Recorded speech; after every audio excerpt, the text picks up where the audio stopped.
حضرت عیسیٰ علیہ السلام عیسیٰ ابن مریم اللہ کے پیغمبر اور بنی اسرائیل کی طرف بھیجے گئے آخری نبی ہیں، جن کی پیدائش بغیر باپ کے ہوئی۔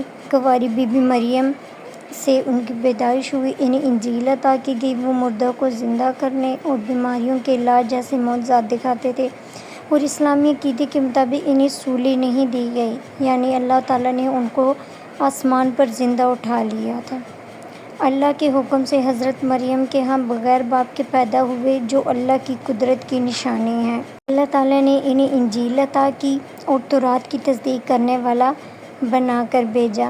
اللہ کے حکم سے اندھوں کوڑوں کو شفا دینا اور مردوں کو زندہ کرنا حضرت عیسیٰ علیہ السلام کے معجزات تھے۔ کفار نے انہیں سولی دینے کی سازش کی، لیکن اللہ نے انہیں بچا لیا اور آسمان پر اٹھا لیا۔ قیامت کے قریب حضرت عیسیٰ علیہ السلام دوبارہ زمین پر آئیں گے، دجال کو ختم کریں گے اور امن و انصاف قائم کریں گے۔